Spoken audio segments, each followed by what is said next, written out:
Paano ba nag-umpisa ito pong aligasyon nyo na gumagamit ng ipinagbabawal na gamot ang presidente? Kasi marami diyan yan silang siyang mga supporter na kumbaga gusto pa ng mas malinaw, mas mabigat na paliwanag. Paano nyo po na-conclude sa inyo na talagang gumagamit ng ipinagbabawal na gamot ang ating Pangulo?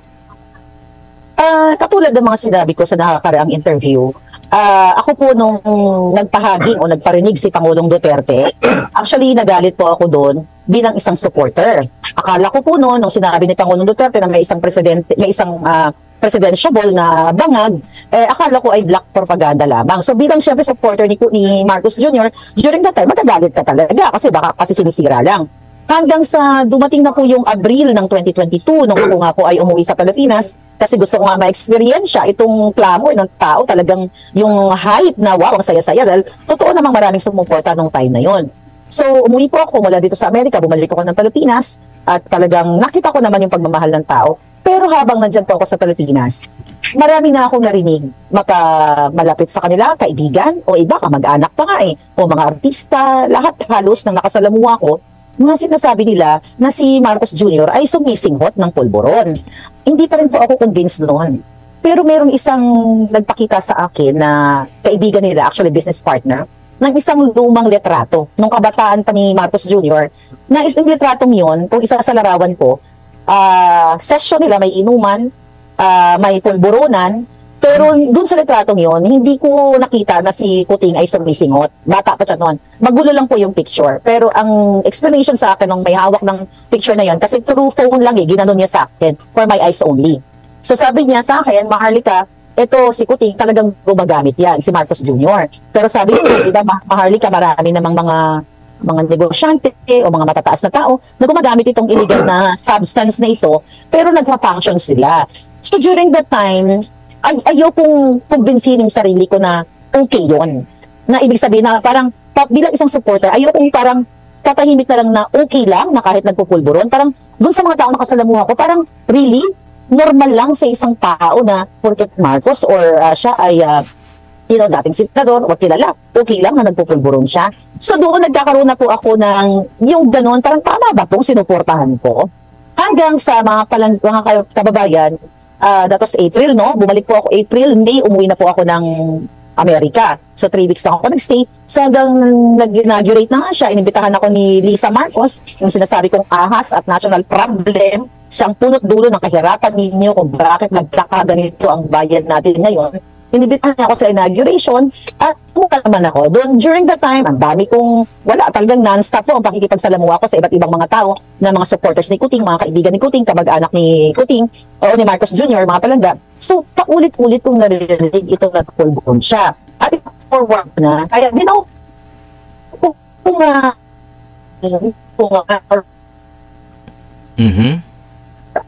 kaibigan kong supporter, yes.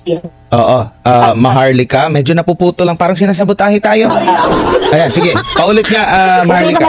Okay naman yung signal. Ayan, go ahead. Okay na, malinaw na ulit. Sige. Okay, so hanggang po sa medyo nagkakagulo na noong July nung sa issue ni Attorney Vic, kami mga supporter like si Pebbles Cunanan or Pebbles Salakera, para nagtatanong bakit ano nangyayari? Ilang buwan pa lang si Marcos Jr. nagkakagulo na.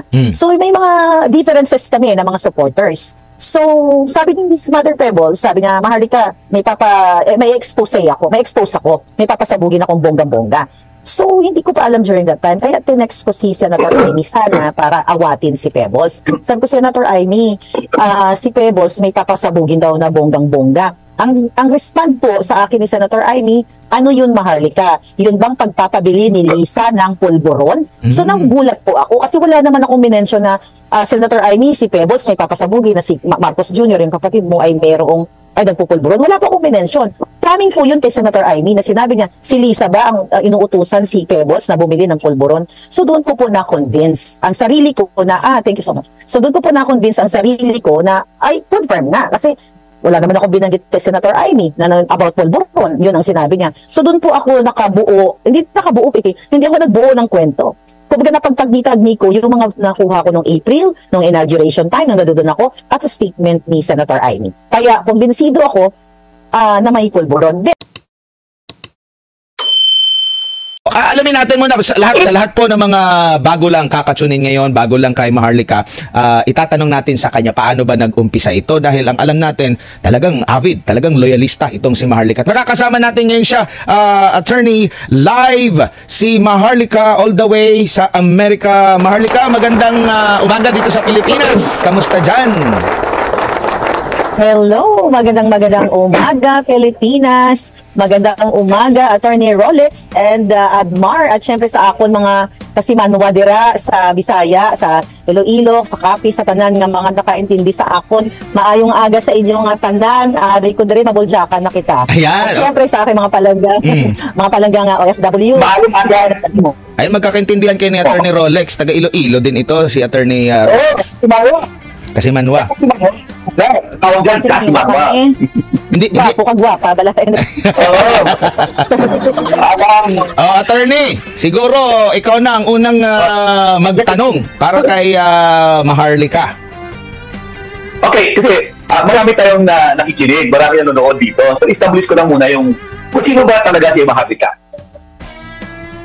Okay. Si Maharlika po ay isang ordinaryong Pilipino na nangarap na magkaroon ng magandang buhay. Nagsimula, ipinanganak sa Pilipinas, isang mahirap, nagsumikap, lumaban sa buhay hanggang sa napadpad dito sa Amerika. Pero nung ako ay umalis sa Pilipinas, nakita ako ang mga injustice na ginagawa sa ating mga mahirap, maliit o ordinaryong citizen. Kaya nung ako'y bata pa, talaga pong ako'y nakikipagboljakan na. Mapa-physical man o mapa-ngangabels. So, ako po kayo nakarating ng Amerika dahil sa pangarap kong makaahon sa buhay, kaya naman nagsumikap at naging maganda ang buhay dito sa Amerika. Although sa umpisa, sa mga OFW, pag nag-umpisa ka sa lugar na bago sa'yo, mahirap talaga. But pero pag fighter ka, at sabi ko nga, kung kaya mong tawirin ang milya-milyang, kaya mong languyin ang Pacific Ocean, o kaya mong akyatin ang kabundukan, may mangyayari sa buhay mo. Yun, no? Taga din ka po dira? Taga saan po kayo sa Visayas? Actually, ako po ay pinanganak sa Maynila. Pero ang aking mga ninuno ay mayroong sa Iloilo, mayroong sa Rojas City. So, talagang Ilonggo, gid. Ilonggo, gid. Tunay ng Ilonggo, GI. Genuine Ilonggo. Well, understand po, anong tawag sa inyo po? Maharlika na lang o Maharlika lang o Inday Maharlika? Maharlika lang. Pwede man Inday, pwede lang Maharlika. Inday na lang kayo para parang cool na cool. Okay. Sige, Inday Maharlika. I understand, no? Nakaupon ka mo sa pamilya Marcos dira sa Amerika. Nakakadto ka man doon, no? Nakakadto. Hindi kami nag-upod. Sige, magtagalog ka na. Magtagalog na tayo kasi baka... Oo, mga dula na itong mga viewers. Anong nakilala itong pamilya? Good question nga. Ikaw lang ang nagtanong sa akin, sina Attorney Rolex. Actually, nag-start po ako noong 2015 actually sabi ko, hindi po ako, I did not intend to vlog. Nangyari lang dahil nagkaroon po tayo ng malaking issue sa Balikbayan Box at saka sa Tanimbala. Doon po ako nagsimula bilang isang ordinary citizen. Ako ay nagpahayag ng aking frustration, nagpahayag ng aking inis, galit sa gobyerno na kung bakit binubuksan ang mga Balikbayan Box namin, mga OFW, na pinaghirapan namin yon ng mga tiwali sa Bureau of Customs. Then sa Bureau of Immigration naman, dyan sa airport, kung bakit tinatamnan ng bala, hindi lang ang mga OFW, kundi lahat at pati mga foreigner na kinasira nating mga Pilipino sa international. So doon po, dalawang video na yon na I think nagustuhan ng tao. So sabi ko nga, mga kababayan, hindi ko naman gusto mag-vlog, kaso lang hiniling nyo, kaya nandito po ako. Doon sa tanong ninyo kung paano ko nakilala yung mga Marcos, hindi po ako lumapit sa kanila personally para makipag-friends.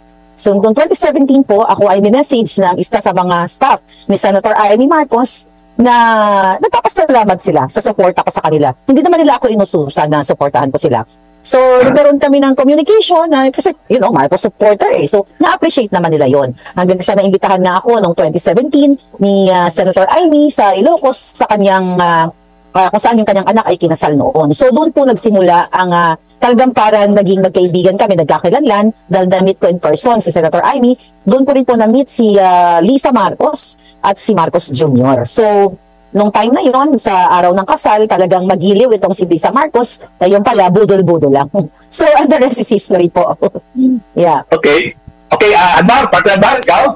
At diretso tayo dito sa medyo mainit. Medyo mainit talaga na usapin. Paano ba nag-umpisa ito pong aligasyon nyo na gumagamit ng ipinagbabawal na gamot ang presidente? Kasi marami yan siyang mga supporter na kumbaga gusto pa ng mas malinaw, mas mabigat na paliwanag. Paano nyo po na-conclude sa inyo na talagang gumagamit ng ipinagbabawal na gamot ang ating Pangulo?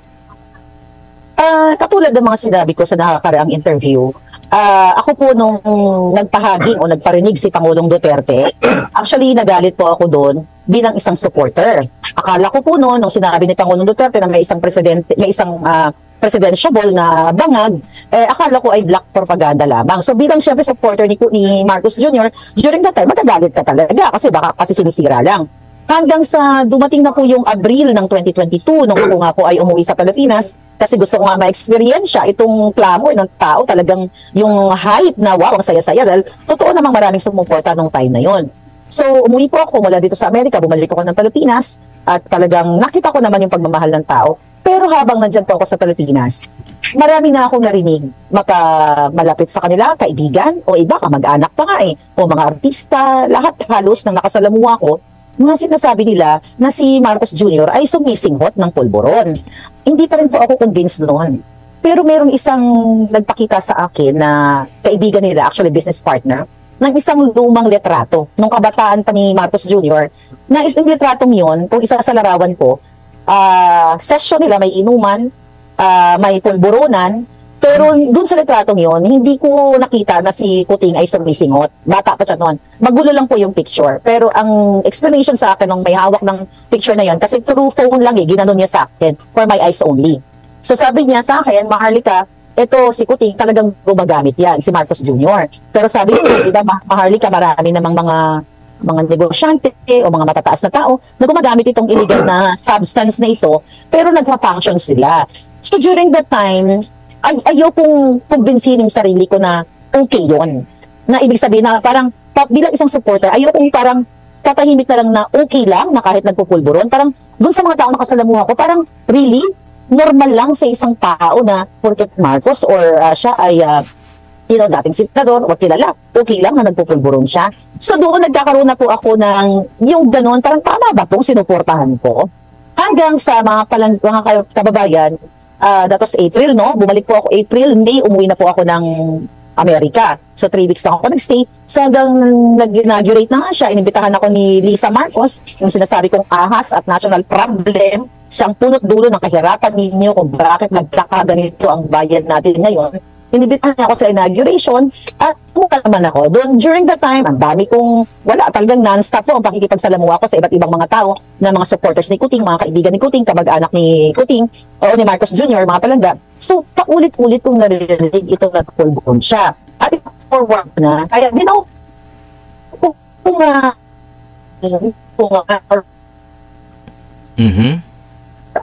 kaibigan kong supporter, yes. Oo. Maharlika, medyo napuputo lang. Parang sinasabotahe tayo. Ayan, sige. Paulit nga, Maharlika. Okay naman yung signal. Ayan, go ahead. Okay na, malinaw na ulit. Sige. Okay, so hanggang po sa medyo nagkakagulo na noong July, nung sa issue ni Attorney Vic, kami mga supporter, like si Pebbles Cunanan or Pebbles Salakera, para nagtatanong, bakit ano nangyayari? Ilang buwan pa lang si Marcos Jr. nagkakagulo na. So may mga differences kami na mga supporters. So, sabi ni Mother Pebbles, sabi niya, Maharlika, may expose ako, may papasabugin akong bonggang-bongga. So, hindi ko pa alam during that time, kaya tinext ko si Senator Amy sana para awatin si Pebbles. Sabi ko, Senator Amy, si Pebbles may papasabugin daw na bonggang-bongga. Ang respond po sa akin ni Senator Amy, ano yun, Maharlika? Yun bang pagpapabili ni Lisa ng pulburon? So nanggulat po ako kasi wala naman akong minensyon na Senator Amy, si Pebbles may papasabugin na si Marcos Jr., yung kapatid mo ay merong nagpupulburon. Wala po akong minensyon. Coming po yun kay Senator Amy na sinabi niya, si Lisa ba ang inuutusan si Pebbles na bumili ng pulburon? So doon ko po na-convince ang sarili ko na, thank you so much. So doon ko po na-convince ang sarili ko na, ay, confirm na. Kasi wala naman ako binanggit kay Senator Amy na about pulburon. Yun ang sinabi niya. So doon po ako hindi ako nagbuo ng kwento. Kumbaga napagtagni-tagni ko yung mga nakuha ko nung April, nung inauguration time, nang doon ako, at sa statement ni Senator Amy. Kaya kumbinsido ako na may pulburon. Then, about the video, fast forward na natin, nandito na po, bumalik na po ako sa Amerika. I think, kung di ako nagkakamali, mga August or September, alam ko na may pulburon video. So, kaya lang, hindi pa ako masyadong kumbinsido, pero nagba-blind item na po ako sa aking Facebook page no, na ginurbor nila ng gobyernong ito. Nagba-blind item na ako about pulburon. Blind item pa lang kasi wala pa akong hawak na matibay at na ebidensya at makausap na taong masasabi ko na i-confirm niya na oo, merong video at oo, merong picture. So, yun. Paano naman nakuha mo itong mga ebidensya na nagpalakas sa kutob mo na gumagamit ng illegal na droga ang ating Pangulo kasi meron kang inilabas na mga dokumento talaga. So, lalong nagpatibay ito sa hinala mo. Alam nyo, nakakatuwa eh. I mean, sabi ko nga, lahat ng nangyayaring ito, hindi ko po ito pinlano. At hindi ko rin inisip na, ni sa hinagap, hindi ko naisip na may magsisend sa akin ng mga ganitong information. Random po talaga eh. So, sobrang siguro ang mga taong gobyerno, men and women in uniform man, DFA, lahat ng ahensya ng gobyerno. Randomly, nagsisend po sila ng mga sa akin, ng mga information. So, itong itong tungkol sa PIDEA, so nung sinend sa akin, binerify ko pa po yan. Sa dami kong puting ahas, binerify ko yan kasi baka masunog ako eh. Baka mamaya ilabas natin, gawa-gawa lang pala. So, every time na mag-expose po tayo ng mga impormasyon dito, mini-make sure natin na totoo. Kasi baka mamaya si Lisa lang ang may patibong para mapahiya ako. So yes, randomly yung mga taong ito na hindi ko naman kakilala. Hindi ko sila kakilala, but ako, based sa aking research at pagtanong-tanong na din sa ibang mga tao, kino-confirm natin. Kaya bago ko po nilalabas yung mga dokumentong ito, I know for a fact na ito ay hindi AI generated. Ito ay totoong may dokumento. And true enough, kaninang madaling araw dito sa Amerika, ay naibigay na nga sa akin itong letter po na kung saan yung agent ng PIDEA ay pinatutuhanan niya na there was indeed what do you call that? Preparation. Pre-op, tama. No, not pre-op. What do you call that? Yung operation na naudlot. Okay? Yung naudlot at pinatutuhanan niya sa kanyang letter na mayroon talagang dapat na raid doon sa bahay ni Maricel Soriano. Papangalanan na po natin siya kasi sabi ko nga, hindi natin pwedeng hindi pangalanan. Gusto ko sana siyang i-cover pero sa ngalan ng katotohanan ng taong bayan, the reason why pinangalanan ko si Maricel kasi nakalagay naman sa dokumento kasi na-match ko yung address niya noong 2011 na kung saan inilabas po yun ng TV Patrol, yung 46C sa Rockwell, doon sa condominium na yun. May 2011 balita ng TV Patrol, kayon kung saan mayroong issue si Maricel Soriano sa kanyang mga kasabahay at na-flash yung address niya doon. So, nag-match po dito sa information ng ililabas ko from PIDEA. So, mga kababayan, hindi yun AI generated. And also, nagsalita na nga din po itong si agent na totoo na mayroong raid dapat. Kaso lang, pinigil. Okay? Pinigil yung operation na yon. So, doon, di ba, remember, pinost po yan ng Daily Tribune. Pero, binura nila dahil sinindak sila ng gobyerno through si Sir Chavez. Alam ko yun kasi marami din tayo mga puting ahas dyan sa loob. So, tinakot nila, pina-take down. So, sinusuppress na tayo. Eh, hindi naman AI generated yun. And now, malinaw na nagsalita na itong agent na ito at willing pa siyang pumistigo sa Kongreso o Senado. So, I think, sabi ko nga sa mga kababayan ko, kailangan yung magdesisyon kung manatili ba ang isang pulboronic o isang presidenteng wala sa tamang kaitinuan at hindi nagpapatakbo sa ating bayan kung yung asawa niyang isa ring bangag. Kung maalala natin, nung nabanggit sa rally, actually doon lang pinangalanan ni dating Pangulong Rodrigo Duterte kung sino yung sinabihan. Di ba sabi mo nga, doon ka na parang na-discourage ka noon or nabigla ka noon nung unang sinabi ni Pangulong Duterte, yet walang pangalan. No? Parang gumagamit ayaw niya ng drug addict. Tapos nung sa first rally ata, doon sa Davao, binanggit na kung sino itong adik na leader na ito. And after nun, nag-overtime ata yung PIDEA, umaga pa lang, as in Sunday yun pinag-overtime, naglabas agad sila ng statement na wala sa kanilang listahan sa, kumbaga, drug watch list. Watch list kasi itong nabanggit yata ni dati Pangulong Duterte, dininay ito ng PIDEA. At nung naglabas ka, nung unang 2 dokumento, dininay agad din ng PIDEA. Pero yung mga mapanuri mga netizen, iba pang mga kritik, ang sabi naman nila na reliable ito considering naglabas ka rin ng video ng CCTV mismo ng PIDEA patungkol doon sa akusasyon na nanakit ang hepe ng PIDEA. So kumbaga kung nakakuha ka ng ganong information, hindi rin pwedeng maisantabi na makakuha ka rin ng information dyan sa PIDEA dito nga sa dokumento nyo, Maharlika. Yes, legit po ang video na inilabas ko na kung saan si PIDEA Chief Lazo ay ng abuso ng isang agent, isang abogado dyan sa PIDEA mismo. Imagine niyo, chief ng PIDEA na dapat maging role model o dapat mag-lead siya by example. Pero siya pa ang nanggigipit ng didibdib ng kaniyang mga empleyado. So imagine niyo mga kababayan, abogado na ito. Kitang-kita niyo sa video. Yung video po yan, galing din yan sa mga nasa gobyerno kung saan sabi ko nga, sukang-suka na dito sa pamumuno ni Lazo at sa pamumuno ni Bangag dahil kasi magkakasabwat sila. Hindi pa ba malinaw sa taong bayan na yung 5-minute video na yon ay pang-aabuso ng mga taong nasa gobyerno at dapat nga yung mga ganong klaseng video hindi na pinapatanggal. Kung matino si Marcos Jr., dapat tinatanggal niya na kaagad si Lazo dahil kitang-kita ng taong bayan at kitang-kita rin yan ng kanyang mga empleyado ng mga empleyado dyan sa loob ng PIDEA. Kaya nga po yan nakakarating sa akin kasi ayaw silang pakinggan ng gobyernong ito. And these people, they are lawyers. Matatayog ang mga narating sa buhay. Ayaw pakinggan ng gobyernong ito. Kaya ang last resort nila, ibigay kay Maharlika para ipakita sa taong bayan. Kasi hindi sila pinapakinggan. Pati presidente hindi sila pinakikinggan. Sino kakampi ng bayan? So ito po'y malinaw. Hindi naman AI generated yung video na yun. Di ba? And doon sa document na ipinangita natin, marami ng mga magagaling ekspertong nagpaliwanag doon na legit yun. At again, dito nga sa letter recently ng agent na kung saan siya ang pumirma, okay, nitong dokumentong ito, patunay na legit ang ating dokumento. At by the way, kahapon dyan sa Pilipinas, ay pinirmahan na po ito. Hawak ko, hindi ko lang pwedeng sa ngayon ipakita yung papel na kung saan pinirmahan po ito ng PIDEA.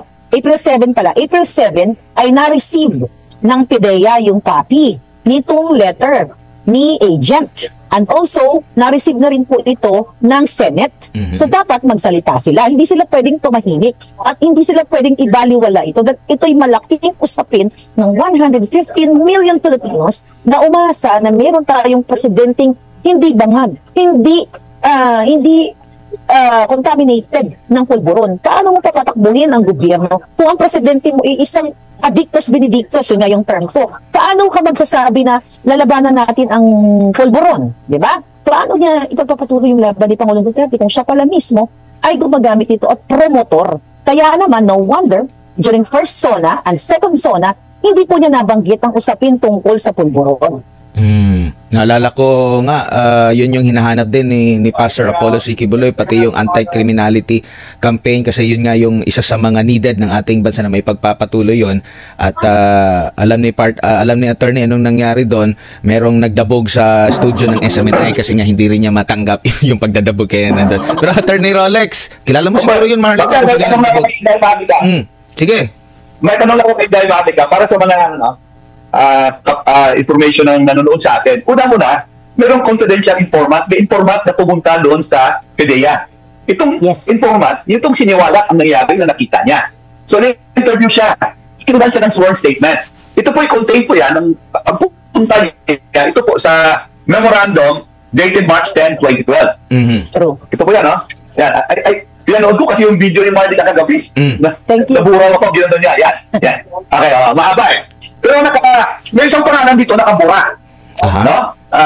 Subject, reported nefarious activities of Tapos Burado and Bongbong Marcos and alias Bongge. No? Assuming na tunay ito, no? Nakita sila nitong informant na nag-inhale ng powdery substances. O, nagsisinghot. Okay. Pangalawa, ito na yung pre-operation report. Ayan, pre-operation report. No? Na, pareho din may pareho yung yung letterhead. Pareho. Okay. Yung control number, blanco dito. Ito yung yung mga nagpupuna. Blanco na yung control number. Pero yung petsa nito, the following day na. March 11, 2012, no? At again, sinasabi dito, confidential informant. At dito po, ito yung Unit 4C na. Well, in-explain naman to ni Inday Maharlika na ang 4C at 46C, purely, allegedly, typographical error. Pero nakita yung video, nakita ko yung video ng ng kay Ted Filon, no? Na nakalagay doon, 46C. At ito po ay nagreklamo ang mga katulong, no? Doon sa bahay ni ito na lumalabas, no? Quote-unquote, Maricel Soriano. So pumunta tayo doon, kinuna ng video yung number ng 46 C, no? Rizal Tower Building, Rockwell, Barangay Poblacion, Makati City. Sa mga napupunta po sa Rockwell Mall, sa kabila lang yun baka may mga nakapunta sa Rockwell Mall, sa kabila lang yun. Isang malaking compound yun dyan. Galing ka ng Guadalupe, sa kanan po yun. Sa tapat. Galing ka naman sa Makati, sa kaliwa. Attorney, tapat lang pala ng gusali natin. Pwede pala makita dito. Ang tagal kasi sinabi ni Marlica, baka pwede na may mabinoculars dito. Pwede. Okay. Now, pangatlo pong dokumento, itong authority to operate. Okay? Ito po yung operation ng allegedly authority to operate. Pareho din yung pareho din po yung letterhead. At ang duration po, isang araw. 2200, 11 March 2012 to 2200, 12 March 2012. At nakalagay dito yung mga sasakyan. Sigurado ako, alam na ng mga sanika, maliit na yung compound doon. Nakikita na nila yung doon sa PIDEA, nakikita na nila mga sasakyan na ito At finally po, blanco rin yung team leader dito. Blanco yung mga plate numbers ng sasakyan. At wala pong control number. Ito po yung pang-apat, Inday Maharlika. Ito, yung letter, itong ahente, na naka-blanco din. May katanungan po ako dito, no? Actually, maganda yung kanyang narration. Pero nakalagay po ito containing pictures. Yung confidential folder. Wala pong nakalagay dito na video according sa narration niya. Tama po. Sige, Attorney Rolex, go ahead po. Iba pa pong source siguro ng video, no? Kung mayroong dokumento na iba. Well, ang masasabi ko lang, malay nyo, nakalimutan lang ilagay. Pero meron pong video. Okay. Pero itanong ko lang, attorney, masaglit lang. Kasi nga, may explanation ba yung source kung bakit walang number doon sa yung antang pre-ops number, yung control number? Control number ba? Control number ng pre-op report. Bakit wala daw? Yan yung isa sa mga tanong. Peke ito, kasi nababasa ko rin yung mga comments. Peke ito kasi walang control number. Meron bang paliwanag yung source mo dyan? Actually, napaliwanag ko na po yan. Kaya walang, mismong mga taga-PIDEA ang tinanong ko dyan kung bakit walang control number. Hindi nga po pinortsu, yung code na yan. Kaya nga po walang control number. Ang sabi nga po binabasa ko yung text ng ating puting as, okay? Di ba sabi ng PIDEA wala daw for miss. Okay? Kasi yun ang rebuttal ng nila Lazo. Wala daw promise, kaya daw AI generated. So sabi po dyan ng mga eksperto din sa PIDEA, during the time, in 2012, ay wala pa po ang sistemang yan, ang promise na yan. Kasi 2019 lang daw po ito nag-umpisa. So hindi pa talaga existing yan. And the fact na hindi nga natuloy itong raid na ito, sinungaling ang PIDEA. Kaya lahat ng kasinungalingan, ginawa ng PIDEA para pagtakpan ito.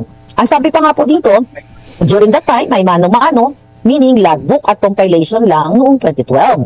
So ngayon, pwede natin talagang ika-extract sa PIDEA kasi for sure nasa logbook ito. But ganun naman, alam ng taong bayan, kaya ginagawa ito ng PIDEA para nga pasinungalingan ako at para sabihin na ako ay fake news. Pero ang nakakatuwa at sabi ko nga, talagang umaayon ang katarungan sa taong bayan. Naging matapang itong agent na nagpadala ng sulat sa kanila. Nagpadala sa PIDEA, sa Office of the President, sa Senate, sa House of Representatives.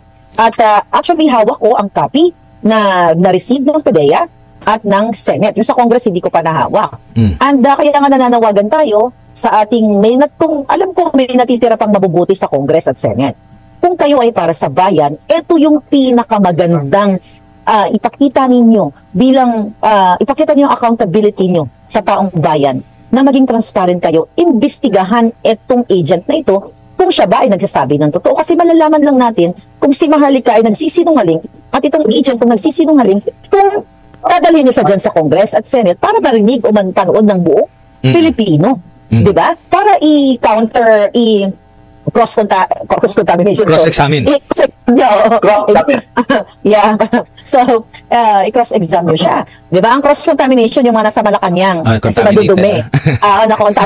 Contaminate sila sa isa't isa. But anyway, mga kababayan, ito na yung kumpara sila sa Pilipino.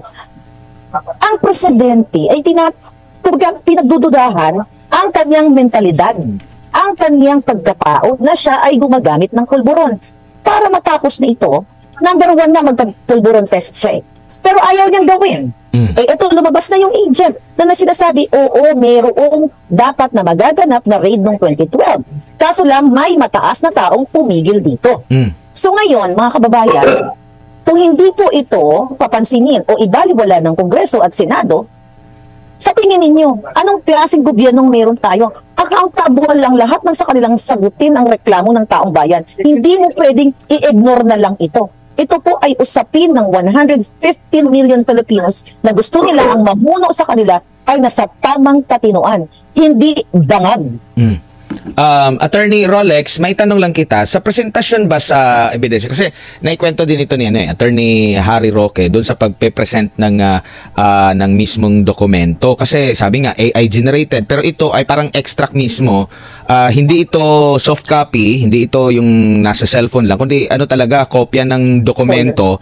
So merong ang isa daw sa pwedeng magpapatunay nito, yung mismong mother or yung pinanggalingan nitong dokumento na ito, yung pinaka-original niya. At saka isa din sa mga makapagpapatunay dito, yung lumagda, which is yun nga yung nag-contact na nga kay Maharlika. Ganyan ba ang proseso? Sige.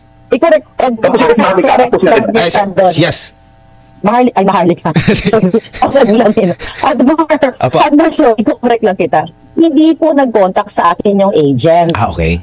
Hindi po siya ang nag-contact sa akin. Meron lang po talagang napakabait ng tadhana na talagang nag-reach out sa atin kasi gusto niyang malaman ng taong bayan. Kaya nga, di ba, challenge ko in the past few days, yung agent na sabi ko, sana magsalita kayo. Nagdadasal talaga ako na sana magsalita siya. Para sa kapakanan, hindi lang ng pamilya niya, kundi sa kapakanan nating lahat. Sa tama. So, talagang, syempre, na-forward na po ito sa Kongreso, na-forward na sa Senado, sa Office of the President, sa PDEA. Pero marami po tayong puting ahas dyan. So isa sa kanila ang gumapang para ipatid sa atin itong letter na ito. Nakatunayan na gusto nang magsalita nitong PDEA agent para sa once and for all, para sa kaliwanagan ng lahat. Yes, attorney. Apat na dokumentos ito na nilabas ni Inday Maharlika. So, simple, on the assumption na tunay ito, at ang pinaka-importante nito, yung pinakadulo yung letter of April 7, 2024. Kasi, ginahi niya yung kanyang kaalaman, no? So, on the assumption na tama lahat ito, copy for this dito ang OP, sa likod sa likod, copy for this yung OP, Office of the President, Senate Committee on Public Order and Illegal Drugs, House Committee on Public Order and Illegal Drugs. At dito po nakalagay dito sa second page, if warranted, I am more than willing to submit myself to any formal inquiry your office conducts. So, assuming, totoo ito, may willingness na ito So, ang feeling ko dito po, kung may interesado na senador dito, i-interviewin niya ito para malaman niya rin, At titingnan niya kung tunay nga ito. Bago siya mag-sponsor ng isang resolution sa Senado para magkaroon ng inquiry in aid of legislation diyan po sa Senado. Alam niyo po, practical. Hindi ako naniniwala na papasa ito sa House sa ilalim ni Speaker Romualdez Pero sa Senado, maaaring lumusot ito. Na, doon sa hearing sa Senado, tatawag po doon, pwede patawag ang ahente na ito at magsumpasa sa kanyang nalalaman. Kung ano nga ba itong nalalaman niya. At magkaroon tayo ng legislation na uusbong dahil dito sa inquiry na ito. Na, ano kaya mangyayari dito? Actually, tutuloy tayo doon. Nagayang mag-conclude kung ano mangyayari kung dating tayo doon. I think the ship will hit the fan, kakalat ito, kasabog ito. I will reserve my comments kung ano mangyayari sa Tulad, kasi nandito pa lang tayo sa 4 documents na binitawan ni Inday Maharlika. Ayan. At eto, siguro mga last topic na siguro, Maharlika, bago lang itong legal issues naman na ipapaliwanag ni Attorney Rolex. Meron kang ipinakita naman, actually, pinakita din ito ng kampo ng mga Marcoses patungkol dun sa resulta niyang kanyang drug test, no? At kumbaga, para sa kanila, ito yung pagpapatunay na hindi talaga siya gumagamit ng illegal na droga. And during that time, panahon ng kampanya, isa din ito sa mga ginagamit na dun sa kampanya ni dating Commissioner Guanzon, nagdadala ng coke, ganyan, pangiwi-ngiwi pa siya sa kanyang mga sa mga sorties. And now, muli mong binalikan ito at meron kang nakitang inconsistent na mari mo bang maipaliwanag ito sa ating mga kababayan? Parang nagduda ka rin doon sa mismong drug test result ng Pangulo.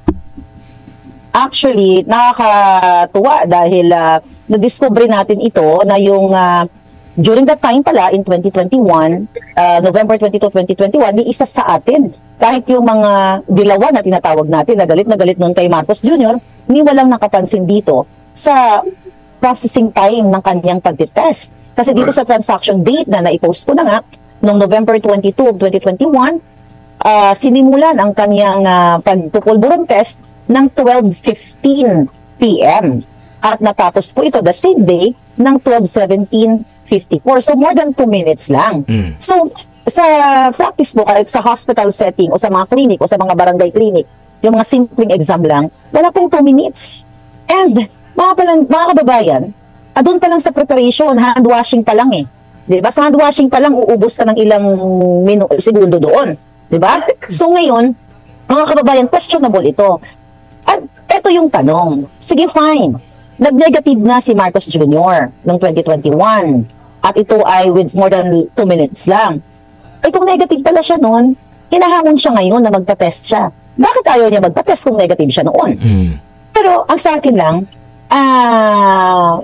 nakikitaan ko dito na kaduda-duda ito dahil kinumpare ko doon sa mga drug test result ni Inday Sara, pinost naman natin dyan, ang interval ay hindi 2 minutes. Yung iba doon, may 3 hours, may 4 hours, yung iba nga, the next data, ang dami kong pinost doon na ilang mga personalidad.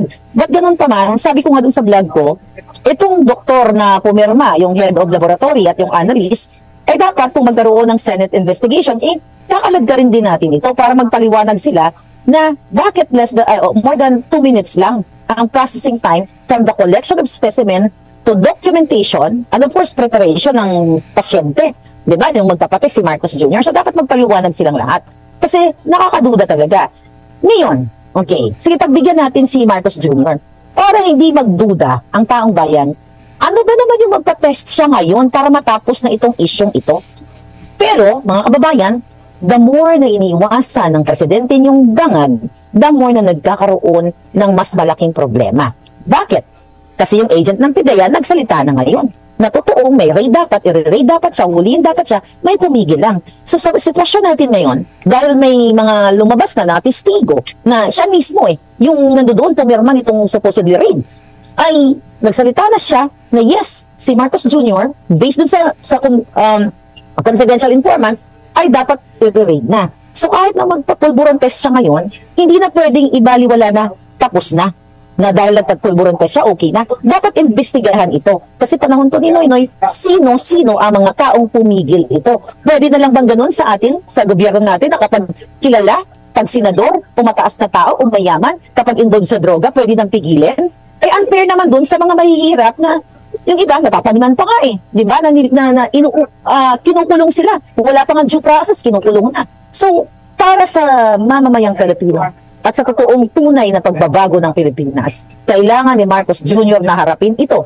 At kailangan gawin din ng Senado, kung ayaw ng Kongreso, sabi nga ni Attorney Rolex, ay medyo malabo dyan sa Kongreso kasi hawak ni Tambaluslos ng pinsan ni Kuting. Siyempre, hindi niya talaga ito i-pursue itong hearing na ito kasi talagang matatalupan ng bonggang-bongga si Marcos Jr. So, aasa na lang tayo dyan sa Senado. At aasa din tayo, siyempre, sa boses ng taong bayan.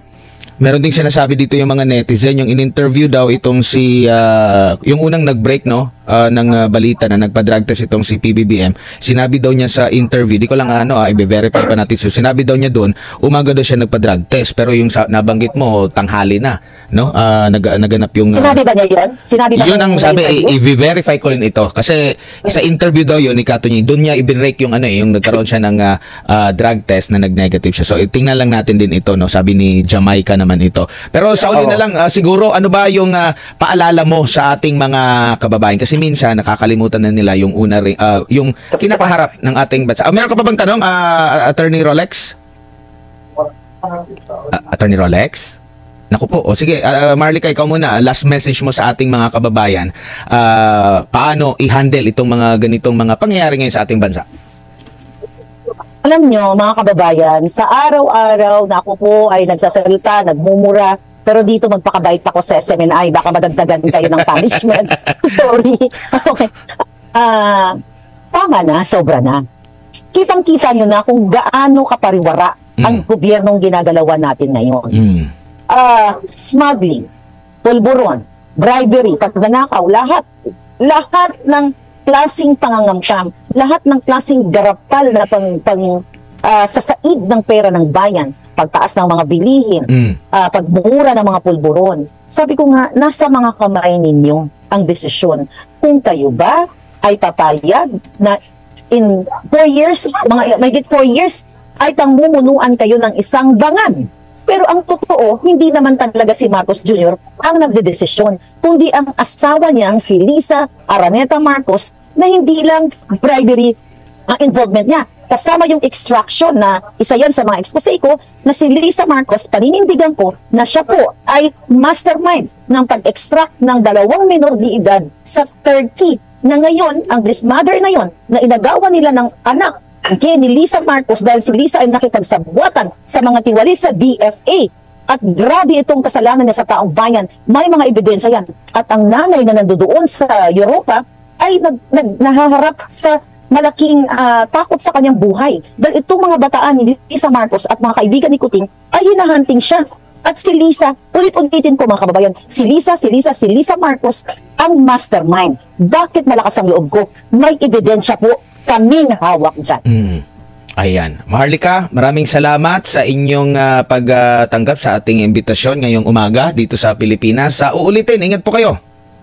Thank you, Attorney Rolex and Admar, sa lahat ng mga palangga ko. Tutukan niyo po ang ating Boljakan everyday. Mula dito sa California, sana mag-speak up day na tayong lahat. Panahon na.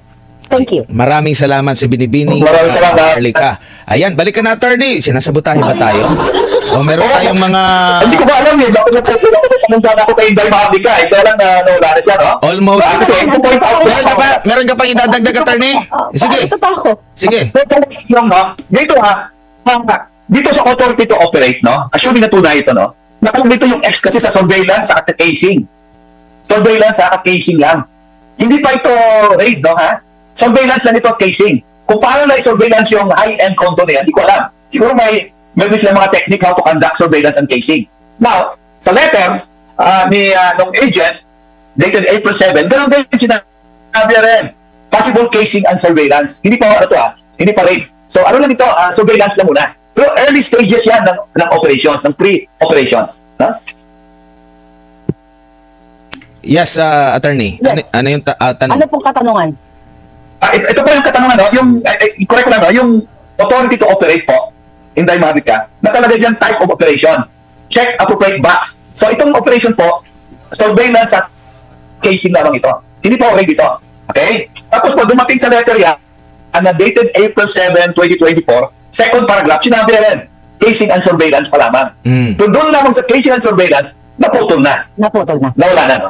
Saka yung ano din, saan na yung witness na pumunta doon? Kasi nakita niya mismo na merong powder substance na sinisinghot doon. Sino kaya yung witness na yon? So maliban doon sa agent, kung sino man yung witness na maglakas loob din. Pero alam natin, mahirap din kasi malaking tao yung magiging kalaban. Marlica. Yes. Buti makahabol ang tanong ni Attorney Rolex. Nakalimutan ko palang idagdag. Kasi nga, Attorney Rolex, ayon sa ating informante, na kaya nga hindi natuloy yun, ay inimpluwensyahan ni Lisa Marcos ang then Executive Secretary na si Ochoa. Ito po ay base sa ating informante. Hindi po ito galing sa akin.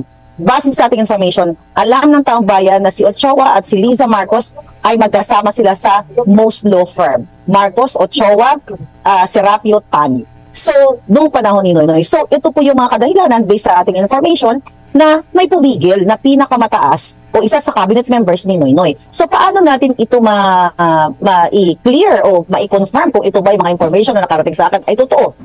Wala nang ibang solusyon kung di ipatawag itong agent na willing manumpa at magsabi kung ano ang naganap nung gabing yon, nung 2 gabing magkasunod na yon. So, yun lang. Ayan. Okay na? Yan. At siya mismo ang nag-interview doon sa informant, ha? At siyempre, kung ang informant pupunta doon, nakikita niya mismo sa kanyang mga mata kung ano nangyari doon. Siguro, participant siya doon sa, alam mong technical name doon, then dive or resort. Yes. At gusto ko lang then dive or resort. Yan, technical name under the... yes, Marlica. So, actually, nag-worry po ako sa security ng agent. Nag-worry ako sa kanya kasi nagsalita na siya through letter eh. So, ipagdasal natin siya at sana nasa safe lang siya. Kasi alam po kung gaano ka-vindictive ang gobyerno, lalo na si Liza. Kung ako ay ginigipit at gustong abutin dito sa Amerika, how much more itong agent na to na nandiyan sa Pilipinas. Kaya tayong mga Pilipino, magbantay tayo. Hindi tayo dapat tumahimik, dapat ligtas itong agent na ito at talagang tutukan natin itong issue na ito na dapat may mangyari. Hindi baliwala lang ng ating mga ahensya ng gobyerno mga nabanggit. So, yun lang po at thank you so much. Ayan. Maraming salamat, Marlica. Ingat.